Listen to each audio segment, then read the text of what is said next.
Hey everybody, sports is alive and well here in Central Florida's Polk County. Here to talk about it today, we have Cesar Rivas, head coach of the Southeastern football team. We also have Dan Talbot, athletic director, Polk County School System, and Banks Lee from LEGOLAND, Florida. Stick around, everybody, for this edition of Sports Central.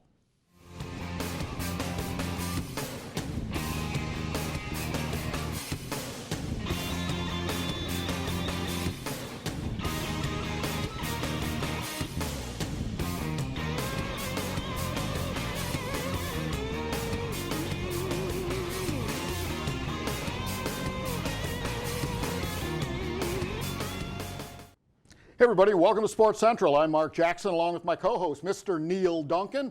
And Neal, good to see you in the chair. Absolutely, good to be here. Well, we had to bring you in because, of course, we have Dan Talbot as our first guest, and nobody knows high school sports like Dan does. I think you're probably a close second. Well, and he gives me a lot of grief about a lot of things. Well, so you're surrounded. That's right. Yeah. That's right. Between the two of you.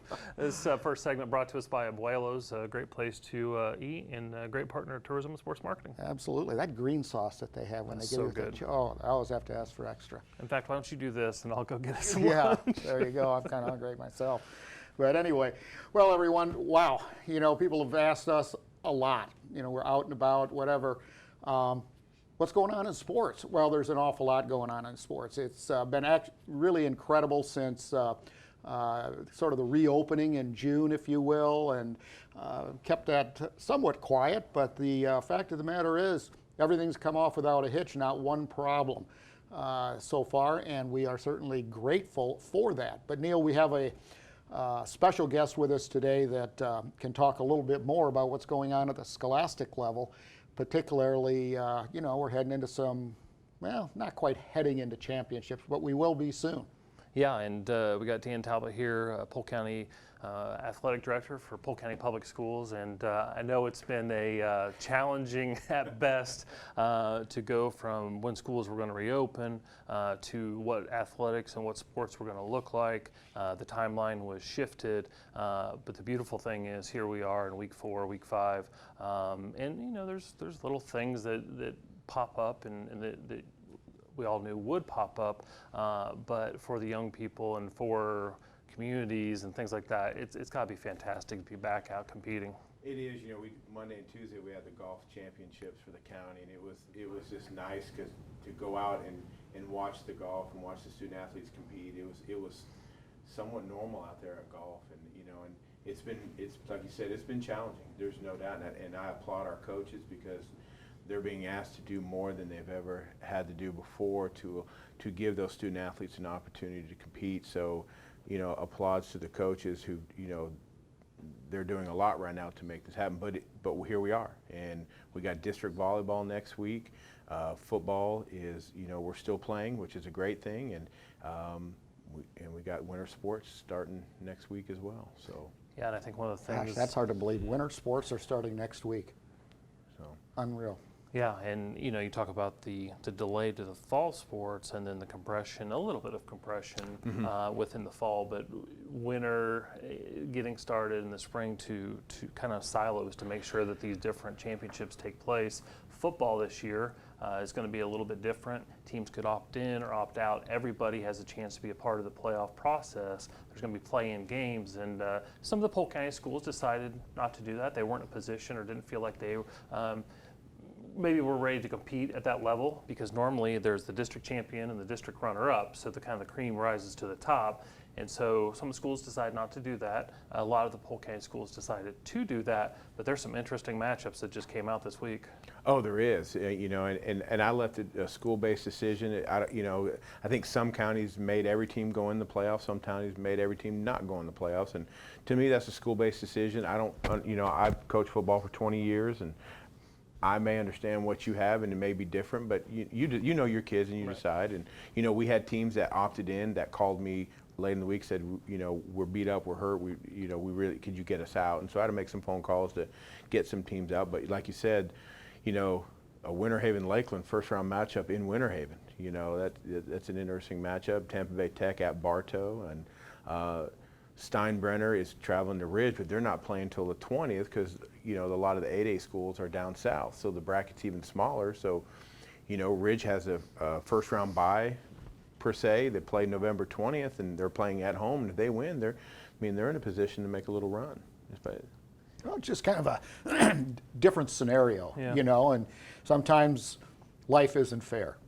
Suck it up, tough, you know, and the bottom line is, at least, you know, as far as most people that I talk to, look, they're out there participating. And, you know, for many of these kids, it's going to be the last year that they're going to play organized sports because, you know, they'll go on to someplace else, but maybe not play at the college level or, you know, whatever it may be. So the opportunity to play, I applaud the school board and Jackie and obviously yourself for the decision to move forward and allow these kids it's truly a once in a lifetime opportunity. You only play your senior, well, there may be a couple of exceptions, play your senior year more than once. In college, I had 2 senior years. I don't know what you're talking about, but I guess eligibility was a different, different there you situation. go. So. Well, to your point, as you know, my son Logan is a high school senior, and all summer long having the conversation, do you think we'll get to play? I don't know. Yeah. You know, and so it truly feels like, you know, Bartow's sitting at 3-0, which is a blessing in itself from what, you know, has occurred over the last, 2 years ago. But the fact that, you know, they've played 3 games. So we continue to have that conversation that every Friday night that you get to go out there, it's a blessing. It's something that you didn't know that you were going to get this many games or they didn't know that they would get this. You know, we talk about last year's senior class. Graduation, proms got messed up there at the end, certainly, but there was a number of memories that had occurred before the shutdown. Mm-hmm. This senior class is taking the run of it for the entirety of the school year. And that's so much different. Well, and that's what I said. You know, everyone was worried about the class of 2020. I said we need to worry about the class of 21 because, mm-hmm. you know, you look at we're having homecomings, but we're not having homecoming dances. Right. You know, which is part of that tradition. So it's been a struggle for those seniors, but I think, you know, they're adapting. We did our senior nights in the beginning of the year, and parents were like, why are we doing it now? And we had one school get shut down for volleyball the next day, and all the parents were like, I'm so glad we did senior night. And I said, and we can do another one too. There's no rule saying we can't do another one if we make it that point, but we wanted to, because one of the biggest complaints last year is the seniors didn't get recognized. And that's why we did the turn the lights on, you know, to do something to let the seniors know we're thinking about. But that's one of the things why we wanted to do senior night right from the get-go is to, you know, wish our seniors the best of luck because we don't know if this is your last game. But the fact that we're participating, things are going fairly well. It's a challenge, but you know, we're having football tonight, and we got district volleyball next week, and we got district golf next week, so it's exciting. Yeah. Dan, you know, we were looking at some of the scores games that have been played, and any surprise, All Saints 59 and Masters Academy, I guess, 0? You know, some of the scores are surprising, but you just don't know how, you know, the schools opted in or opted out, or how many kids left, or how many kids transferred in, because you just really don't know. So the film, you know, in a normal year, any Polk County football coach can tell you, if I was playing Bartow, I could tell you how many seniors graduated, how many are coming back, who's coming back, who to look for. But I think with just the unknown of, you know, because we do have, you know, I think I did the math, we have about, you know, in our district this size, we got about 7,000 kids less in our district than we've normally had, which is, you know, financially is catastrophic. Yeah. You know, to us. So we just don't, you just don't know, and you don't know what some teams, you can tell which teams really, when June 15th hit and we were open, what teams really hit the ground running, and you have some teams that unfortunately said, there's no way we're going to play. And then all of a sudden the season was here, and they were, you know, now they're just getting into shape where they can, you know, start to compete. So, but, you know, the fact, like you said, the fact that we're competing and playing is an awesome thing for, I think, not only for the student athletes, but for the school and our community and for our county, because we are struggling for that normalcy. There's been a lot of negativity in our society, and I think to just, I went to a game, and it was Ridge Community High School, and it was their home opener, and the crowd has never been an issue, and we had to close the gate and stop letting people in because it was so many people there, and it was a brand new principal, and that's why I went out to that game, and I told Miss Clark, I said, it's a great thing. people are wanting to be here. This is a good thing, and it's a problem right now because we're being told not so many nice things right now. But I go, people are wanting to come and get out and do positive things and be a part of the community, and hopefully we've given people that opportunity to come to our sporting events. It's a choice. People should have the freedom of choice. So then I'll stop there. Yeah, and you know, you and I have had this conversation.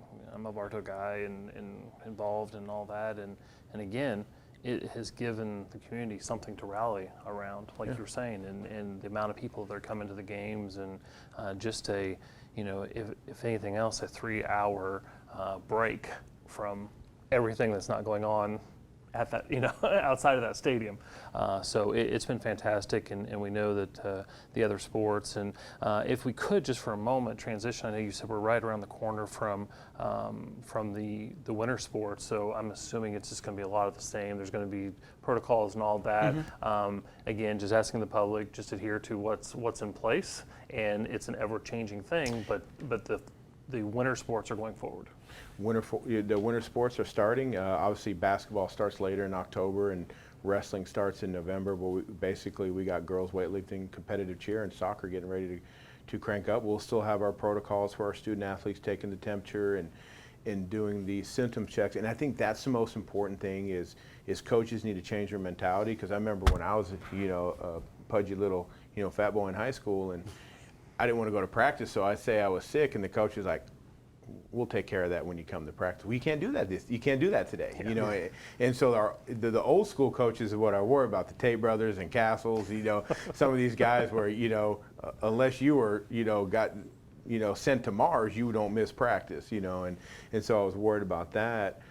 But that's the thing is we got to be more lenient. If the kid, you know, that's the thing. If you don't feel good, stay home. There's going to be no punishment for that because there's a lot at stake. But we're excited for winter sports. I mean, we'll go back to the rankings. I know, you know, football was just a blind draw and flip of a coin. But you know, for basketball, we'll be back in the rankings, and we're excited. I mean, we got a returning state champion looking to, you know, defend their state title in Bartow boys basketball. I mean, Coach McGriff does an awesome job. You know, if you just go watch him practice, you know why. You know, and that is one of those things. And look for Winter Haven girls basketball, and Ridge Community has.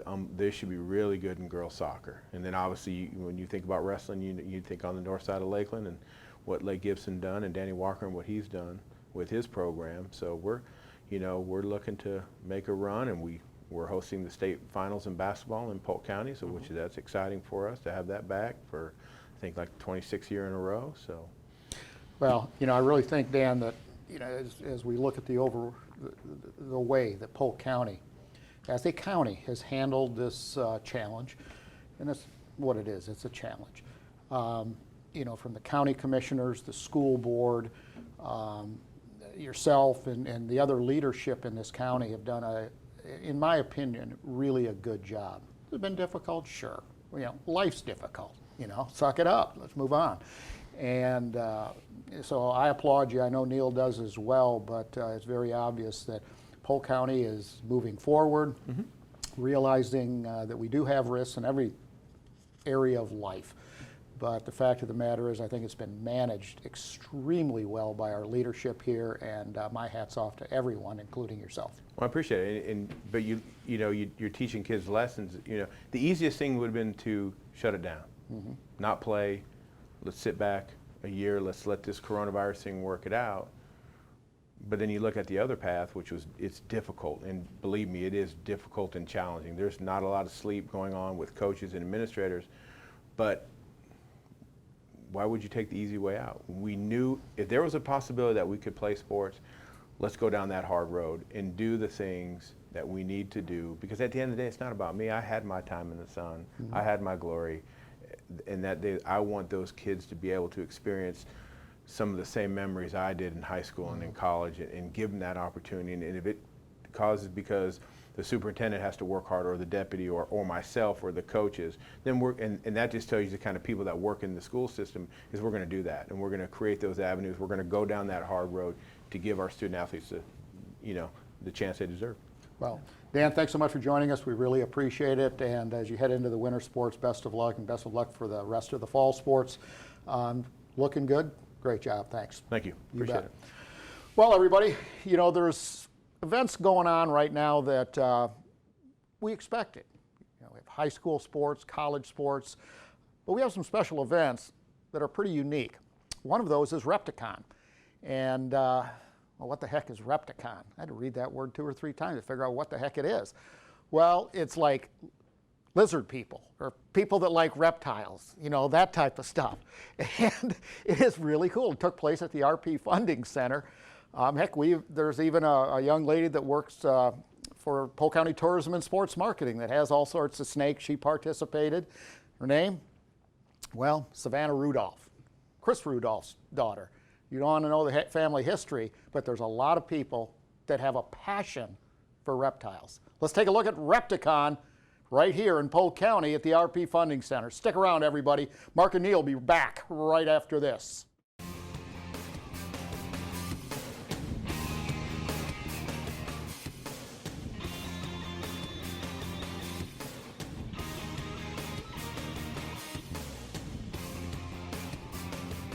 We've been around for almost 17 years, I think.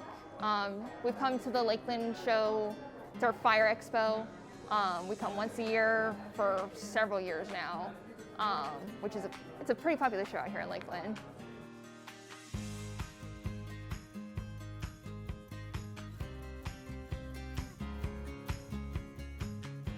So the focus of our event is to get reptiles to people. So we're a hugely retail-oriented show. You can purchase your animal here. You can purchase all of the supplies you need here, from food to cages, from the information you would need on how to take care of each different species. So it's a great way to introduce animals and reptile keeping to people, and also making sure that they have everything they would need for them.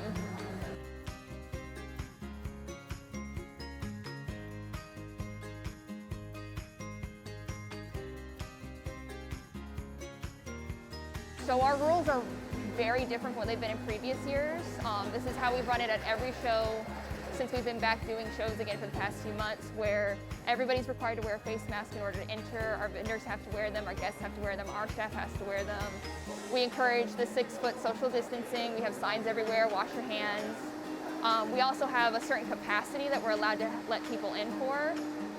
It's different from different venues, depends on what their capacity is. And once we hit that capacity, you know, obviously we can't let people in. We have time slots set up, so that's how we kind of control that. So for 2 hours, they can come in as much as they want, check out everything they need, and then we'll ask them to leave, and then we'll let the next 2-hour group come in.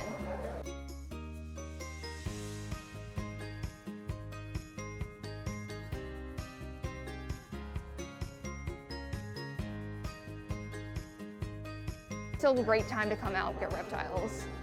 Whatever you might need for them, if you just need a new one, if you haven't had one before, it's still a great opportunity to come out and check them out.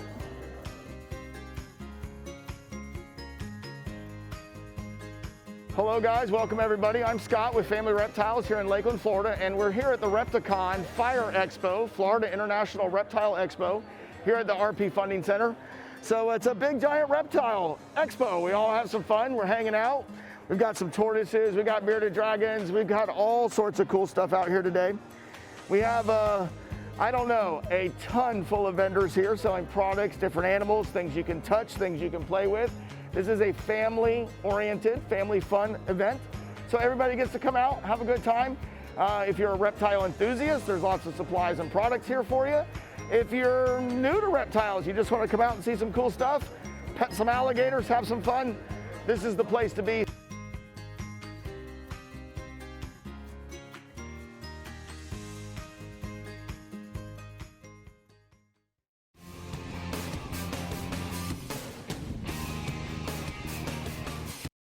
Welcome back. Segment number 2 is Sports Central, everybody. Mark Jackson along with my co-host, Mr. Neal Duncan, and I don't think I've ever seen that before. That's pretty cool stuff. Well, it just shows you the RP Funding Center, they're back open, they're doing events, obviously indoors, doing it safely, and that's an example of them having a diverse portfolio of events and offerings there at the facility. So it's pretty cool stuff. Yeah, kind of an academic Well, input you there, know, buddy. having been around you for so many years, it just rubbed off. Before I forget, the second segment brought to us by the Hampton Inn Bar, to a great partner of tourism and sports. Yeah, cozy up to a reptile tonight. And Not looking at you anymore. Just going to look at the camera. We got to move on here. You know, football is in big swing. It's in full swing. Yeah. And, you know, it's great to see.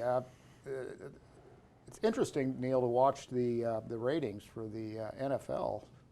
Not doing so well, but NBA is is in the tank. You know, in terms of their ratings, they're going to be making some changes. But the bottom line is, football is still hot, and you know, it's been good to see the local participation. You know, Warner, Weber, but you know, Southeastern, new head coach. Yep. And you know, good things going on. They're 3-0. And you can introduce it because I want to see if you can pronounce it. I knew you were going to do this. Hey, Coach. What's going on? Do I need to introduce myself? Please, go ahead. Go for it. Give it a shot. No, you know, Coach Bearfield was always great to join us here. And Coach Sandoval, it's good to have you Here we go. Here with us. Of course, Southeastern has been a fantastic program over the years. I know you came to Southeastern you were in California, correct? I was, Southern California. So that's a long way to go. Where in Southern California? I was just outside of LA, down at Azusa Pacific University. Okay. But this program, you know, from really the time they started and over the last number of years, has performed at a high level. That had to be intriguing, this opportunity, obviously enough that you're here. Absolutely. But talk about the program outside looking in, what drew you here, and then we can get into the season. Well, first off, Coach Bearfield and his staff did an amazing job to start a program from the Bonnie Park boys that were literally just practicing in a park to getting this thing rolling, and you know, haven't lost any more than I think 2 or 3 games. They've won at least 7 ball games or more every single season. Won a conference 4 times in 6 years. That's unheard of in a brand new program. So what Coach Bearfield did with the staff, the administration, the school, and the support that the school has been providing to the program over the last 7 or 8 years has been amazing. So that for me was the first and foremost thing that was really intriguing about it. At a great Christian university with such a relational component to the experience, and then being in a beautiful location like Central Florida, and then the resources they were pouring into it. So just all those things together was such a really cool mixture of things. You know, I was just checking out some of the facilities with Mike Santani, who's, you know, on staff, Oh, yeah. you know, sort of on the business side, and, you know, brought his expertise from the Orlando Magic and brought that magic to Southeastern. Mike's been a longtime friend of mine, fellow Wisconsinite. But we walked out on the field, football field, and he was telling me about the turf and then the fill, you know, between it. It's a little bit different than some of the fields that I have seen. At least it's a little cooler, and which hopefully has made a difference for the team this year. Well, no, it's my first year in Florida in the middle of the, that's of fun. the heat, Oh, yeah. and that's it's not cool. It's not cool. I don't care whether it's at 10:30 in the morning or 10:30 at night. But no, the facilities is really you know, a real highlight for us, especially at the NAIA level. We're able to kind of separate ourselves from a lot of other programs around the country. Being able to be and have sunshine. If it's not thunderstorming in the afternoon, you have a lot of sunshine and not a lot of snow, no matter what month out of the year it is. And then the facilities, the stadium, the turf, locker rooms, things like that are real nice things. But I'll just keep coming back to the guys like Mike, our athletic director, Drew Watson, Chris Owens, President Engel. Just the people are really the finishing touches on everything, really. Well, you've got a good staff. You know, the human resources side of the equation is huge. You know, fantastic. Absolutely. And it really shows not only at the school, it shows in the community.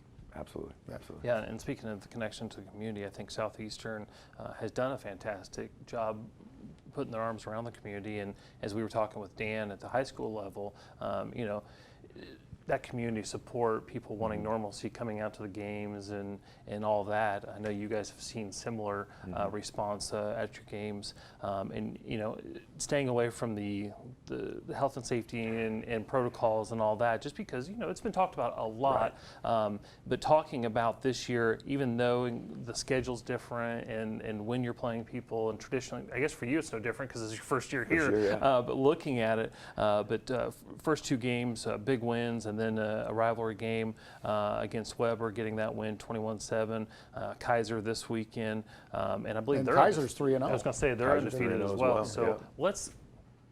health and safety is important, but let's talk about the game. Let's talk about some ball. Let's talk about ball. That's Let's right. talk about ball. What do you guys want to talk about? Well, let's talk about the upcoming matchup with Kaiser. I mean, it's a good program, Yep. and you get them at home, correct? We do. We Yeah. play at home tomorrow.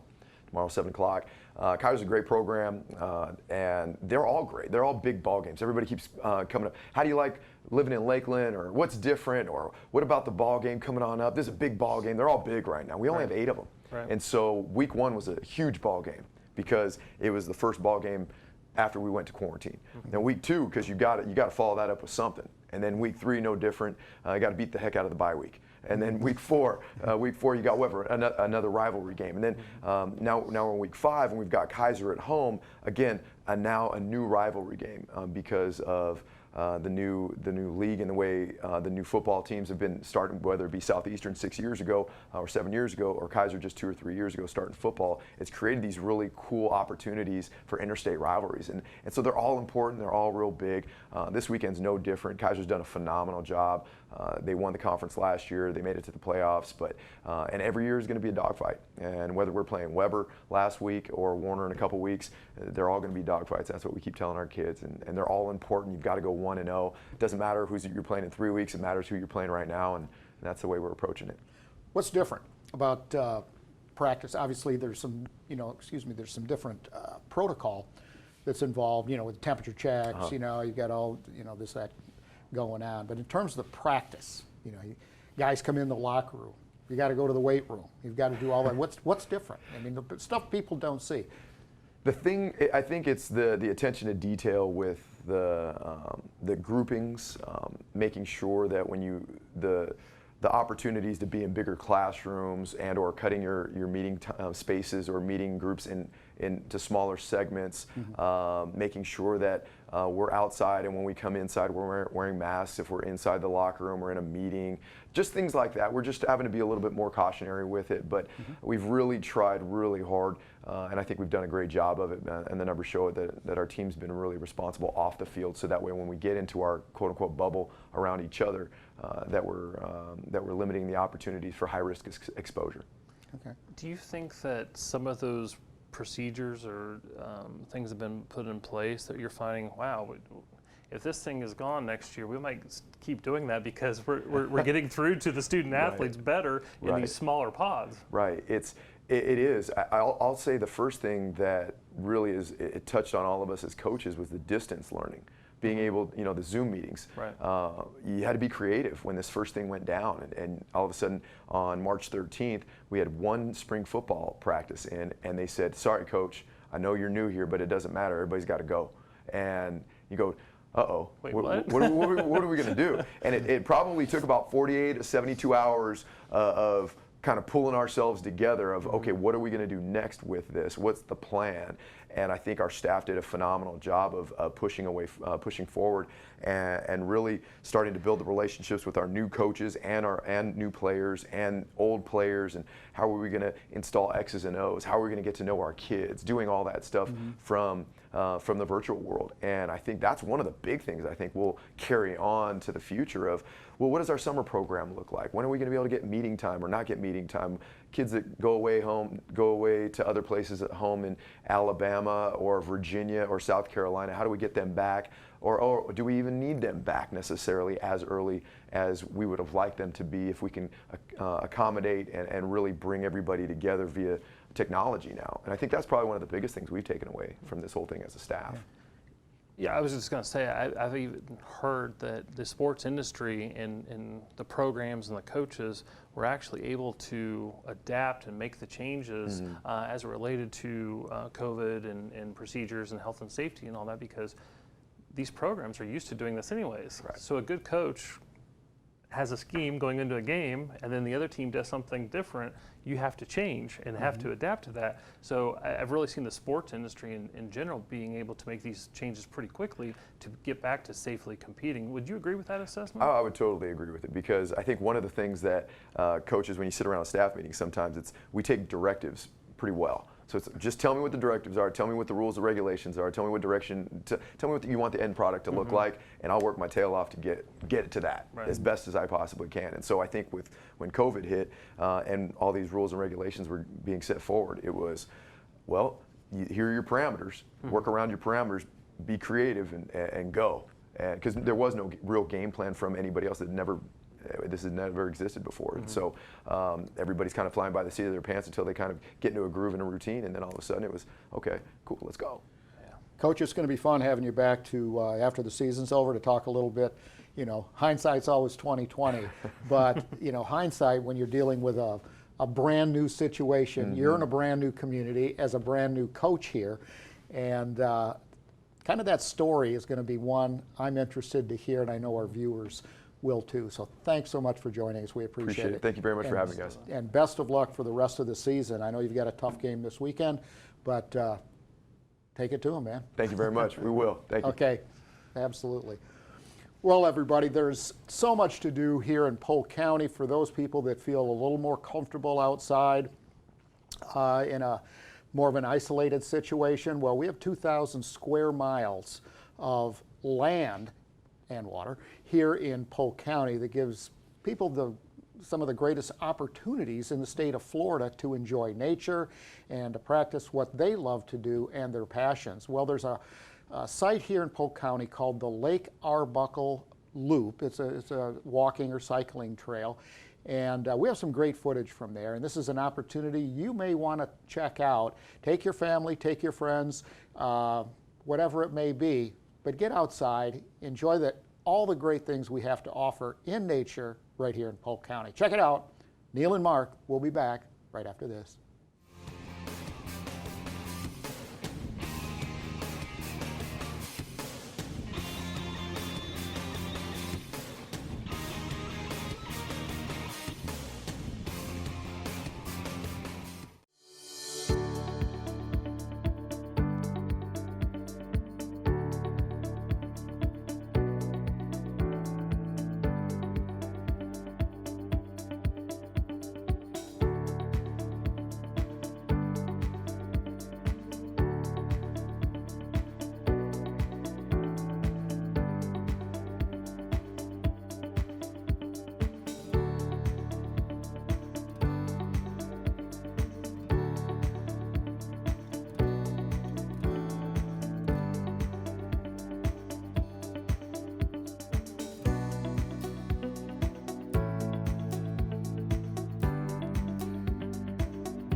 Thank you for being sweet.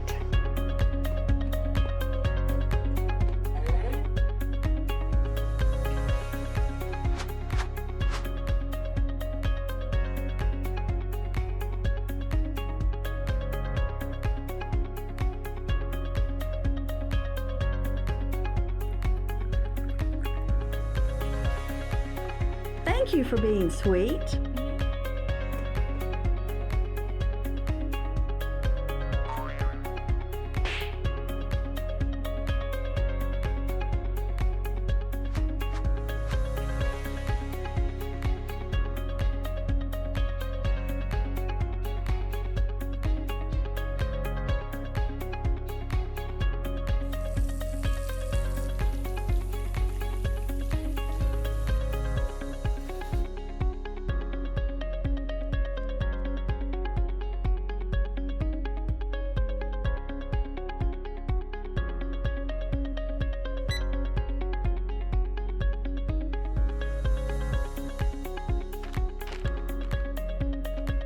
Thank you for being sweet.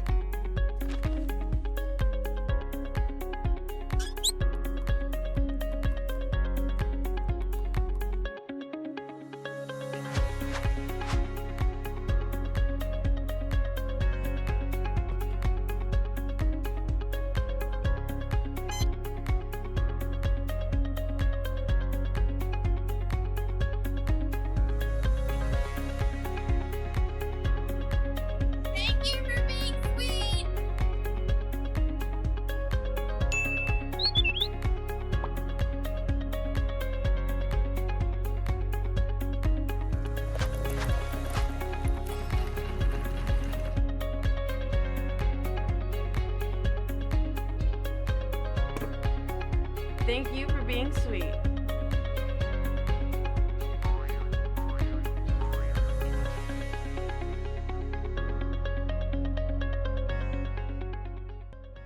When you follow the 5 safety steps to slow the spread of COVID-19, you're not only protecting yourself, but you're protecting the heart and soul of Polk County, Florida's sweetest spot.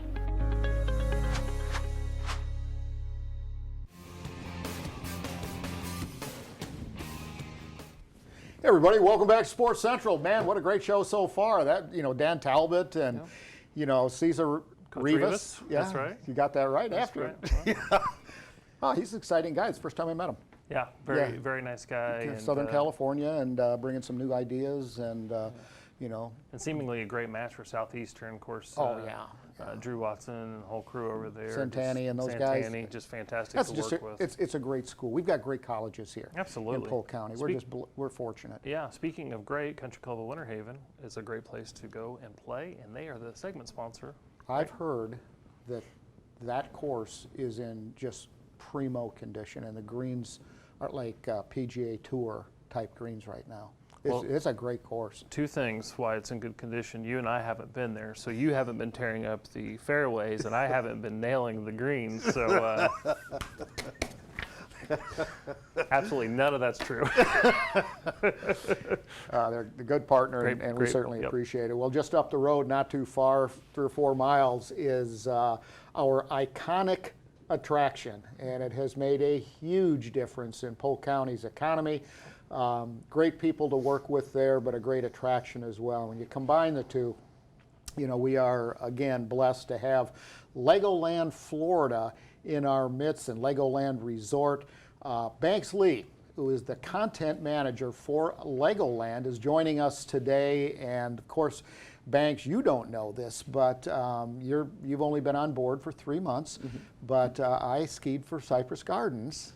Really? For 22 years, mostly part-time, and I can, on the weekends, holidays, and this type of stuff. So I have a personal affection for Cypress Gardens and, of course, now LEGOLAND. But you have a really interesting background that I think LEGOLAND is very fortunate to have you, and that is the attraction industry sort of almost globally. You were with Attractions Magazine, correct? Correct, yeah. I started with Attractions Magazine voluntarily in 2010 and then went into a full-time job with them. So for 10 years I was with them covering news mainly here in Central Florida, but also globally around the world as well. And it was just the dream job. But then, sometimes dreams change and opportunities awaken, and I was able to join the LEGOLAND team, and it's been just the absolute best to work for them. Well, I think you talk about the dream job, but you're also being the dream parent, because I know you got a 6-year-old that was, or still is, her favorite attraction. So really what you did is you went to work for LEGOLAND for your daughter, correct?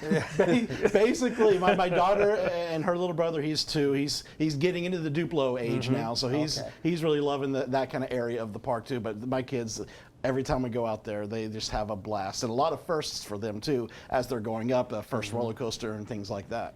I read a really good article. I can't even remember what publication it was in, but it was in the last 2 or 3 days, about the experience that people are having when they go to LEGOLAND. Everything that was reported was positive. The lines aren't, are manageable. People are acting responsibly in terms of social distancing. Oh, who it was? And I heard it also from Nick Miller, who is now a member of your staff, and then, of course, on the Tourist Development Council. But for the most part, it's just going like clockwork. And, you know, with 2 kids, what's it like as a parent, you know, to go into this iconic destination, attraction, and knowing that, you know, there's other people around, but I've seen the safety plan. Rex Jackson gave me a copy of it because when we tried to, you know, get the park open, I had to see it, and I was impressed. It was unbelievable. It's like, man, you're safer in the LEGOLAND park than you are in a hospital, for crying out loud. You know. So anyway, what's it like for you as a parent? I think it's great. You know, LEGOLAND Florida, when we reopened on June 1st, this plan was very detailed, over 200 sanitizing locations. So we consider ourselves the park built for kids. We know kids are going to touch things, and we want them to touch and build and play. So having the sanitizing locations, having thorough cleanings with the attractions and all of our interactive elements as well, cashless payments, temperature checks for both guests and the model citizens, all of that really eases my mind as a parent when I bring the kids to the park, and just teaching them how to, you know, stay the distance with the fun social distance markers we have in the lines and things like that. So yeah, you see right now the cleaning procedures that we do have on our rides. We are being very thorough in making sure that both the kids and their parents are staying safe during their visit. Well, in fact, I just saw one of those right there, and then there's other ones too. Those hydrostatic blowers, you know, that spray stuff down like they're using in the airplanes now, and you know, and all of this type of stuff. I have zero qualms about getting on an airplane. I've been on it, you know, I don't know, half a dozen times now since June, and you know, they're doing a great job. But I've just heard, you know, from so many people, number one, how clean it is, how good everybody, the attendees are, and what a great job the staff is doing. I mean, I don't think we could say anything more than that. Oh, yeah. I think you guys have sort of set the bar for the rest of the industry, at least from what I've heard. From our model citizens, I'm doing an amazing job making sure that everything is clean and all our guests stay safe and continue to have fun during their visits. And one of the best things that we've actually recently implemented as part of our Brick or Treat Halloween event is we implemented a virtual line in our app. It's a free-to-use system. Any guests, when they come visit during our Brick or Treat days, Saturdays and Sundays for the rest of this month, can join a virtual line at 6 of our most popular attractions. And then that way they can wait in line without actually having to physically be in line. They can go trick-or-treating, they can go ride other rides while they're waiting, and then when it's their turn to ride the ride. Well, I think I've never heard of that. That's unbelievable. Yeah, and it's fantastic. And you talk about Brick or Treat. You know, some folks may not in the current situation want to take the kids house to house, and you know, and the things that we normally would do. LEGOLAND is offering controlled and been doing this for months, so as you were saying, has it down, if you will. So this is an absolute opportunity for not only local residents of Polk County, but for all visitors coming in to still give the kids that experience, just in maybe a more controlled situation. Yeah, we're excited to be one of the only kid-friendly events in the theme park industry here in Central Florida, still doing our events, and we have so many safety measures in place with our trick-or-treating. We have these candy chutes that are set up 6 feet apart from the model citizens who are distributing the candy down the chutes. They fly down right into the kids' trick-or-treat buckets. It's a fun, interactive element for the kids to see the candy shoot down. So we have one that's actually 9 feet long and it's clear. You can see the candy. It's really, really cool. So between that and our characters are back for the first time since reopening, so we have socially distant character meet and greets with them. They're on stages, they're behind barriers. So we're making sure that, you know, our families are staying safe, but at the same time, they're still having that Halloween fun that so many places aren't able to do right now. Let's jump back, but which leads us forward. Ski show is, you know, is one of the things so many people is their favorite thing at the park. You know, you got world-class athletes that are really putting on a theatrical show, and it's a tremendous opportunity for families, you know, of all ages. You know, people of all ages. What's the status of that now, and then what does it look like in the future? Are you going to bring it back? We are planning to bring it back. We do have a brand new ski show in the development right now. We're going to actually be making some announcements next week in terms of that, and a lot of the things we're going to be doing in 2021. So if you want to follow us on our social medias, at LEGOLAND Florida on Facebook, Twitter, all that, we are going to be making the news very, very soon, but we will have a brand new ski show early 2021 coming back.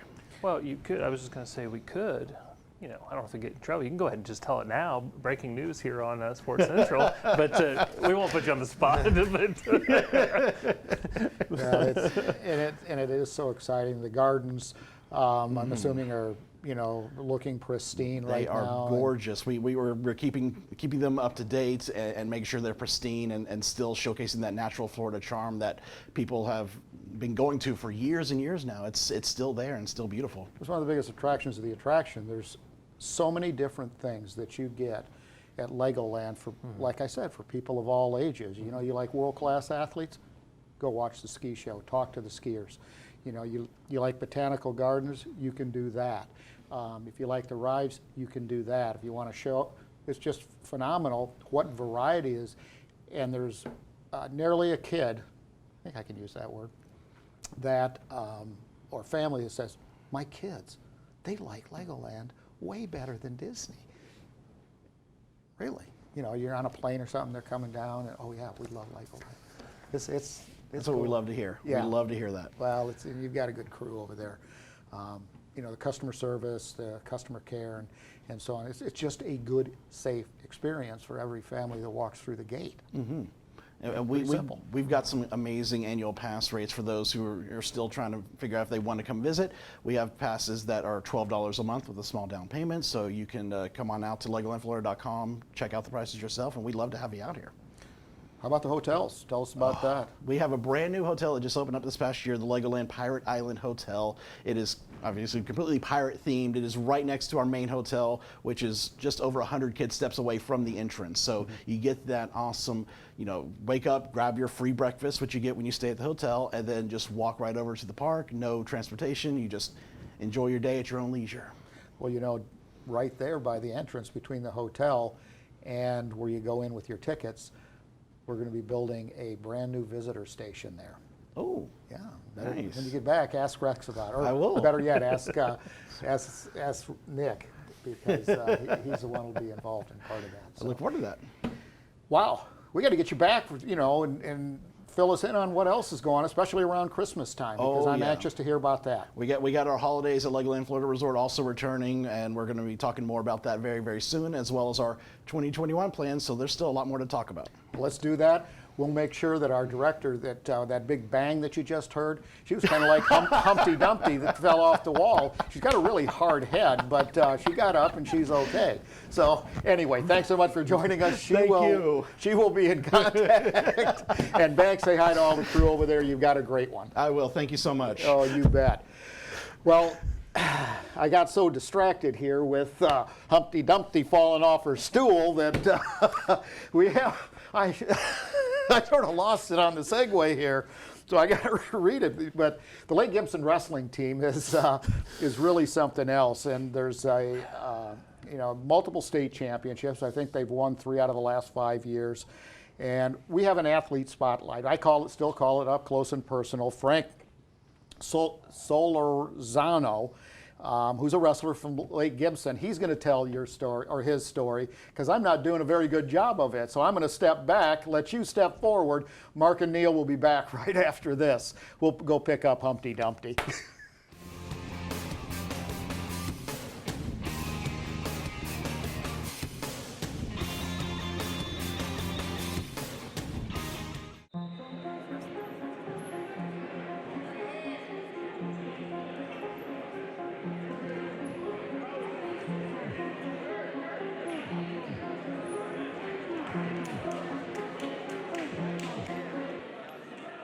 My name's Frank Solorzano. I wrestle for Lake Gibson. I'm a 9th grader. I've been with this program since I was about maybe in 1st grade. I met Coach Walker through my brother because he wrestled here when he was in high school. And I met him one day. I was in the office because my brother picked me up from school. And then from that, we just started a relationship, father-like son relationship with him. I wrestled my 8th grade year at the varsity level, made it to states, lost in the blood round. So I really wasn't intimidated coming in my freshman year. I mean, as me, you know, the 9th grader coming in, I mean, I have a pretty good personality. These people are like my teammates are like my brothers to me. If you have a partner, you know, and you have a successful relationship with him, then the practices you're gonna have are gonna be amazing. So I like to have always close relationships with everyone in there.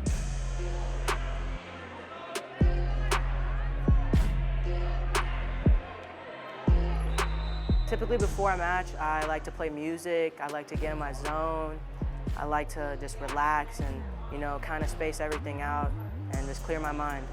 I like to watch at the college level, Yanni Mahales, and then at the Olympic, you know, freestyle and Greco, I like to watch Kyle Dakin, and for Greco, I like to watch Kamal Bey.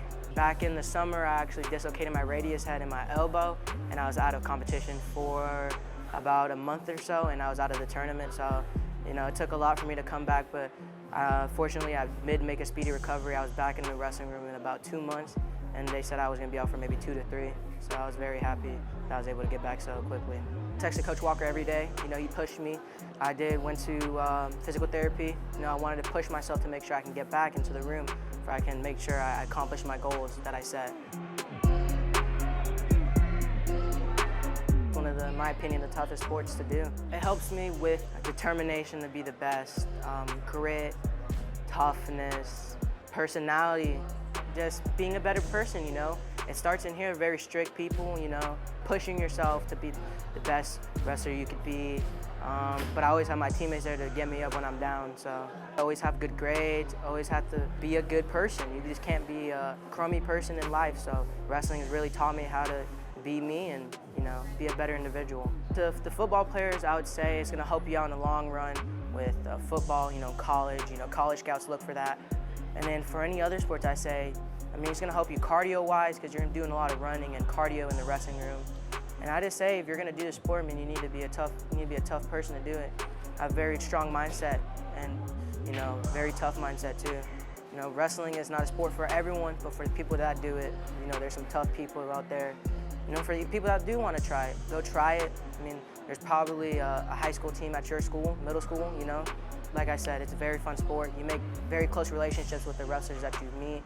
And my goal, be a 4-time state champion, national champion, go on to college, be an Olympic wrestler, you know, just do these big goals that I have set in mind since I was young.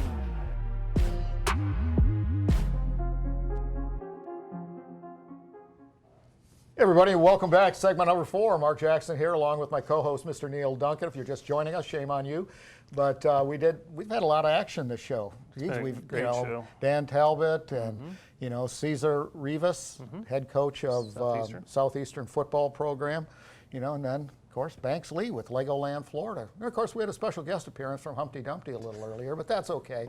You know, she's just doing just fine. This segment brought to us by Party Rentals Unlimited, a great partner of Tourism and Sports Marketing, and they have what you need for your events over there in Winter Haven. Yeah, right on Wrecker Highway. They do really a good job. Great job over there. But anyway, a lot of action coming up, Neal. We've got football going on. We've got winter sports starting, but you know, an event, a holiday that is really important to kids, you know, is Halloween. And there's so many people going, well, how are we going to do that? You know, and this, that, and the other.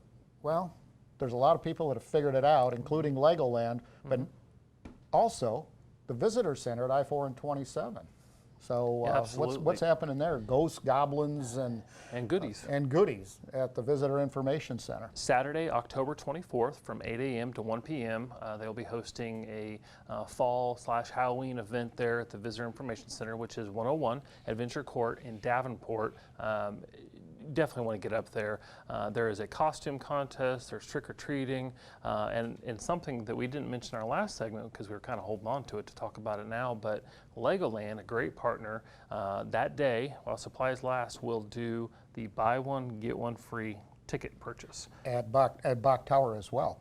Yep. So you got both Bach Tower and you have LEGOLAND 2 for 1, so it's really, you know, but it's only at the Visitor Information Center. Right. And here's the address if you want to Google it. 101 Adventure Court in Davenport. Well, it's on the west side of the road, a third of a mile south of I-4 on Highway 27. So make sure you check that out. Take the kiddies. Starts at 8, goes to 5, and you know, it's going to be a good time. Absolutely. Yeah. And now there's 2 options. There's LEGOLAND with Brick or Treat. There's also the Ghosts, Goblins, and Goodies at the Visitor Information Center. So October 24th, which is a Saturday. Great options for ensuring that the kids get to do their Halloween. Yeah, I mean, that's a tough one. But wow, sports in Florida. Hot to trot. Tampa Bay Lightning, Stanley Cup champions. Can't say enough about that. It's pretty cool stuff, and to bring that back, and you got the Tampa Bay Rays.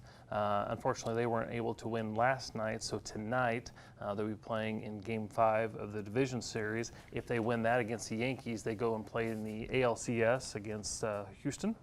And a lot of people are saying, because the Rays had the best record in the American League, second best record in Major League Baseball. Yeah. So dare we say Stanley Cup? World Series? Not the Super Bowl. I don't think the Bucks are going to be the Super Bowl. No, I don't think so either. We'll see. But a lot of people talking about that. But it's it's kind of cool to just think about the possibilities. Can you imagine? Sure.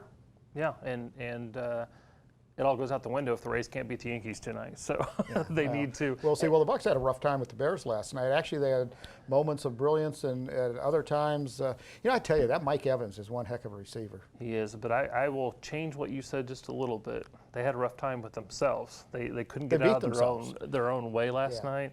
The Bears are a good team. I think they're 4-1 now. Don't get me wrong, it's a good team. But the Bucks had taken a number of steps forward, and last night they took a step back because they didn't play as well as they had the last 3 weeks. But it's a long season, hopefully, and they'll be okay. Well, it'll be interesting to see what happens in a week from Sunday when they play the Green Bay Packers. I think they're 4-0. Is that a team? That's a professional football team? I think that's the same team that has won more NFL titles than any team in history. Let me write that down. Okay. No, it'd be a great matchup, and the good thing is Tampa gets them at home. Normally, I would say that's a good thing. They're really like neutral site games because there's very few fans in the stadiums right now. But so it maybe wouldn't have the competitive advantage that maybe it would have had otherwise. But it's going to be two good teams, and let's see who wins. Although I'll never forget every game that I've been to. In fact, the last one I went to, the Green Bay versus the Bucks, there was probably 60% Green Bay fans there and 40% Buck fans. Trent Dilfer on national television was griping about it when he was playing. They just got shellacked, and he said, this is a sad story when there's more Green Bay Packer fans in the stands than there were Buccaneer fans. Oh, he was mad. Well, correct me if I'm wrong, but I believe Green Bay has the most titles of any football team, so that might be the reason why. Quick learner, aren't I? Smart like wool. I'm telling you, sometimes you just... You want to move on to the basketball, maybe? Marlins aren't doing so bad either. Yeah, the Marlins. I don't know why the Miami Heat are, on this deal with the Marlins. Well, I'm impressed. Yeah, they had a good season. They're out of it now, but the Heat are playing the Lakers in the NBA Finals. But they're yelling at us to get to sponsors. Okay, we got to get moving. So I better do that. Okay. Abuelos, Hampton Inn, Lakeside Village, BSN Sports, People's Barbecue, and the Hilton Garden Inn in Lakeland. Great partners of tourism and sports marketing. Well, don't forget, everybody, our Ugly Sister show, actually on Hall Communications, 96.7 FM, 1430 AM, also called Sports Central. You can get the radio version of this, only you'll have two different people talking about it, including Humpty Dumpty, Mackenzie Richardson herself. So she'll be on there. You can check her out. At least listen to her on there if she's still talking next week. But the fact of the matter is, that's on Thursdays at 5 p.m. And don't forget, everybody, our next live show, there'll be re-airs of this one, okay, but our next live show will be October 23rd. So we'll have an exciting show lined up for you. Neal, as we're heading into the fall and the holiday season, it's interesting to see it hasn't been a spike. It hasn't been a V-shaped recovery like a lot of people had thought, or even a U-shaped recovery. It's more, some people are calling it a W or a K or whatever letter you want to put on it. The fact of the matter, it's a slow climb. That's what it is. And I think things are going to be getting back to normal shortly, so we can all enjoy sports in person when we really feel like it. And